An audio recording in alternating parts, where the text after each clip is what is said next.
18h16, on se retrouve en direct dans Punchline sur CNews et sur Europe 1. On va continuer à parler de sécurité. Je disais tout à l'heure, Eugénie Bastier, dans mon petit sommaire, que c'est un peu le dernier rendez-vous maintenant que le président a avec les Français, parce que là, ça fait 7 ans qu'il est au pouvoir, il ne lui reste plus que 3 ans. Il a dit qu'il parlerait, qu'il y aurait un rendez-vous avec la nation dans les prochains jours. On ne va pas parler de remaniement, parce que de toute façon, je pense que ça intéresse assez peu ceux qui nous regardent et nous écoutent. Mais néanmoins, il y a un rendez-vous. Je veux dire, là, si ce n'est pas maintenant que l'effort est mis sur l'action, sur les moyens et sur le concret, c'est que c'est terminé, en réalité. Oui, je suis comme vous, j'attends avec impatience qu'on nous soit dévoilée la nature de ce rendez-vous. On parle de l'école, on parle de l'environnement, on parle de la sécurité, quelle va être... Emmanuel Macron, depuis le début de ce second quinquennat, on sent qu'en fait, il est sur une espèce de flottaison permanente avec énormément de priorités. Mais quand vous avez énormément de priorités, c'est que vous n'avez pas de priorité. Et je me souviens que dans ses discours, voilà, c'était l'écologie, l'école, l'environnement, la sécurité. Il faut qu'il choisisse un axe véritable pour cette dernière partie de quinquennat. Mais c'est le régalien, de toute façon. C'est le régalien qui doit, à mon avis, parce qu'effectivement, comme je le disais tout à l'heure, c'est la sécurité et le cadre de toutes les autres libertés.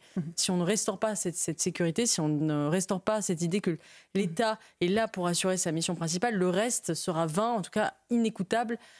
Ces projets ne seront pas suivis d'effet. Oui. Et donc, c'est ce rendez-vous qui nous attend avec Emmanuel. Geoffroy Lejeune, plus de paroles. Il faut arrêter avec les paroles, là. Il faut agir. Il faut être dans le concret, dans le dur, là. Donc, si vous écoutez aujourd'hui les macronistes, ils vous diront qu'ils sont fiers de leur bilan économique, qu'ils sont fiers éventuellement de l'incarnation. Il y aurait beaucoup à dire, d'ailleurs, dans tous les domaines. De l'incarnation à l'étranger d'Emmanuel Macron, là aussi, il y aurait beaucoup à dire.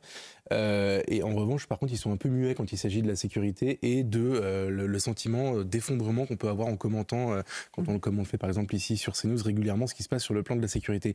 Pour l'instant, il y a, vous avez raison, il y en a, je pense qu'il y a un moment, c'est très intéressant d'ailleurs, l'action de Gabriel Attal au ministère de l'Éducation nationale a stupéfait l'ensemble des gens qui regardaient, parce que sur un cas très concret qui était celui de l'abaya, mais aussi on pourrait dire sur celui du harcèlement scolaire, il a joint le geste à la parole. Et ça faisait tellement longtemps que c'était plus arrivé, que tout à coup tout le monde s'est mis à l'imaginer président de la République. Et en fait, je pense que dans le domaine de la sécurité, c'est un peu la même chose qu'on attend. C'est-à-dire qu'aujourd'hui, il y a une petite musique, je trouve, dans le déplacement de Gérald Darmanin à Marseille, qui est de dire on se débrouille bien, c'est pas si mal, on va continuer, mais nous on voit qu'en face il y a 49 morts et on ne peut pas vraiment s'en satisfaire. Et je pense que ce qu'a dit Karim juste avant sur le côté on n'est pas en train de gagner la bataille est assez largement ressenti. Voire en train de la perdre, bien sûr. Oui, voilà. Donc c'est pour ça que je pense que pour moi le vrai enjeu, le seul enjeu pour Emmanuel Macron d'ici la fin de son quinquennat, vous me direz il ne sera pas candidat à sa réélection, mais c'est de montrer qu'il a réussi quelque chose dans ce domaine-là, et pour l'instant je pense que son bilan est très maigre. Éric ? On n'y croit plus du tout, vous savez. Ça y est, vous êtes désabusé. Attendez, il nous a fait le coup des 100 jours, vous vous souvenez, les 100 jours, au bout de 100 jours. Oui, il nous a fait pas mal de promesses. Ouais. Après, il nous a fait le coup de je convoque à Saint-Denis tous les leaders des partis politiques pour travailler avec eux l'urgence dont ont besoin les Français. Et là, il nous fait le coup de donc la nation. Alors, si c'est juste pour un remaniement, vous avez raison, ça intéressera personne, pas grand monde, parce qu'en réalité, ça change pas le quotidien des Français, leurs problèmes de pouvoir d'achat, de sécurité, etc. Moi, j'ai l'impression qu'il patine. Pardonnez-moi, il patine. Parce qu'en fait, ce qu'il manque depuis le début, depuis sa réélection, il avait écrit un livre qui s'appelait Révolution, vous vous souvenez, hein, il avait fait campagne pour son premier quinquennat. On s'est dit, tiens, Macron est un révolutionnaire. Mais pour sa réélection, il n'a pas fait campagne, et donc il n'y a pas de cap. Il n'y a pas de stratégie. On ne sait pas où le président de la République emmène la France. Et c'est ça qui lui manque. Donc c'est pas tout à coup, en se réveillant le 10 ou le 15 janvier, où il va nous parler de la nation et de l'importance de la nation. Vous savez, c'est Ernest Renan, le fameux discours sur la nation. En fait, non, personne n'y croit, parce que sa stratégie et son cap, c'est mon sentiment, c'est un cap de communication. C'est pas un cap politique qui emmène le pays dans une direction, c'est un cap de communication. Oui. Et puis, d'autant qu'il n'a pas de majorité au Parlement, ça aide pas. C'est très dur, mais de penser à une petite phrase que Fouché disait sur Talleyrand. Alors, ils ne s'aimaient pas, les deux. Oui, attention, il y en a qui ne sont pas très sympas, de phrase de Fouché sur Talleyrand. Il est plein de lui-même, mais il sonne creux. Voyez, je pensais à une autre. Voilà. Celle-ci, elle est pas mal, parce qu'en fait, on reproche souvent l'arrogance à Emmanuel Macron, son arrogance, l'idée qu'il décide de tout seul et en permanence. Et en fait, pour quel résultat ? Pour un résultat que les Français ne voient pas du tout. Exactement. C'est le principe de ce qui se passe en ce moment, Karim. Cette exaspération des Français et cette parole qui continue à déverser en permanence. Oui, moi j'aimerais dire le contraire, hein. Moi le passionné de politique, mais il faut bien constater que le bilan quand même de ce septennat, parce que c'est un septennat aujourd'hui dont on parle, est assez médiocre. Quand on prend les sujets les uns après les autres, on a envie de faire un bilan et de se dire, bon finalement, est-ce qu'on vit mieux aujourd'hui qu'il y a 7 ans? Est-ce que le pouvoir d'achat est au beau fixe aujourd'hui? Donc la réalité c'est non. Donc on est frappé par une inflation. Les Français ont de plus en plus de mal à finir les fins de mois. C'est leur préoccupation première et majeure. Sur les questions d'environnement, on a eu des promesses, des commissions, des grands barnums. Donc finalement, les tenants effectivement de l'évolution sur le plan écologique sont insatisfaits. Sur la question de l'immigration, la gestion des flux migratoires, on a un débat qui a déchiré le pays. On voit bien que c'est le Conseil constitutionnel qui va trancher. Donc c'est pas les politiques au sens noble du terme, que par la voie parlementaire. Vous prenez la question des services publics qui sont en rupture. On parle de cette rentrée, on dit la grogne des fonctionnaires de police, des gendarmes, l'hôpital est en crise, on prend tous nos services publics, on se dit mais c'est pas possible, quoi. Je veux dire, on a l'impression qu'on recule, on fait pas de surplace, on recule. L'école, effectivement, on a l'impression que là il y a un pilote dans l'avion, enfin, donc depuis quelques semaines, mais on attend de voir un peu la suite. Donc finalement le bilan il est médiocre, quoi. Et le président est dans l'autosatisfaction, et c'est ça que les Français ne comprennent pas. C'est ce décalage entre sa posture en communication qui est toujours celle de l'autosatisfaction. Il veut créer de l'espérance, mais on ne crée pas de l'espérance sur du vent. On crée de l'espérance sur du concret. Après 7 ans de gouvernance, sur des résultats obtenus. Et puis, si les résultats sont obtenus, on continue de fixer le cap. Mais là, il n'y a pas de cap. Je veux dire, sur la scène internationale, moi qui suis attaché au gaullisme, il n'y a plus de posture gaullienne. C'est fini. Le gaullisme est mort et enterré avec ce président. Donc, le lundi, il dit quelque chose. Le mardi, il dit autre chose. Enfin, je veux dire, on ne sait plus où on est. On change de pied sans arrêt. Non, c'est vraiment dommage parce que c'est le président de la désillusion, en fait. Et même de ceux qui ont voté pour lui. C'est ça qui est grave. Et pendant ce temps-là, c'est ce que je disais, les Français, eux, sont percutés par le réel, par l'insécurité et les violences. J'aimerais juste qu'on revienne sur ce qui s'est passé au Trocadéro, c'est en plein cœur de Paris, devant la Tour Eiffel, avec un homme qui a agressé sexuellement une petite fille de 7 ans. Il a été jugé en comparution immédiate et condamné à 18 mois de prison ferme. On va voir avec Célia Barotte, notre journaliste police-justice de CNews, qui était au tribunal correctionnel de Paris, le profil de cet individu. Expliquez-nous, Célia. Bonsoir. Le tribunal de Paris a décidé de condamner à 18 mois de prison ferme et à 12 mois avec sursis cet homme de nationalité afghane et âgé de 25 ans. Après sa détention, il a l'obligation de se faire soigner, notamment au sujet de son addiction à l'alcool, et il a l'interdiction d'exercer une activité en lien avec des mineurs pendant 3 ans.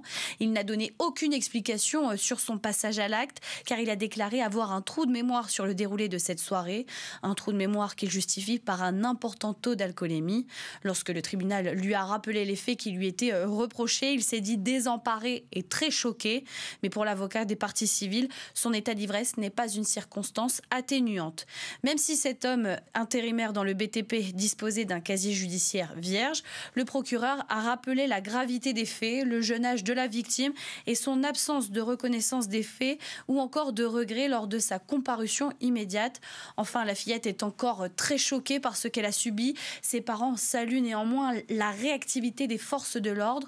Pour rappel, c'est le père de la victime qui a maintenu l'individu dans les jardins du Trocadéro jusqu'à l'arrivée de la police. Merci Célia Barotte. Et justement, on va écouter le père de cette fillette parce qu'il a souhaité témoigner. Il a maîtrisé non seulement l'agresseur de sa fille, mais il a souhaité témoigner pour nous dire pourquoi il veut parler. J'espère que ça sera une leçon pour tous ceux qui essayent de faire des choses pareilles, horribles, surtout sur des enfants. Malheureusement, c'est des choses qui arrivent maintenant. On a l'habitude de voir ça. C'est quotidien, c'est tout le temps. Et de plus en plus. C'est ça qui est...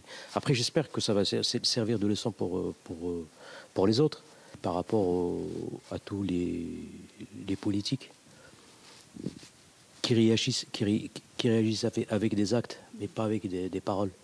Et c'est ça que supportent plus les Français aussi, Eugénie Bastier. C'est que c'est encore une fois un ressortissant afghan qui a une petite fille de 7 ans. C'est une accumulation de faits divers qui, désormais, quand il y en a autant, est-ce qu'on peut encore les qualifier de faits divers ? Je rappelle cet Algérien aussi en situation irrégulière qui est accusé d'avoir violé une jeune femme dans les toilettes d'un bar le 31 décembre, ou cette grand-mère de 75 ans qui a été violée également par un réfugié.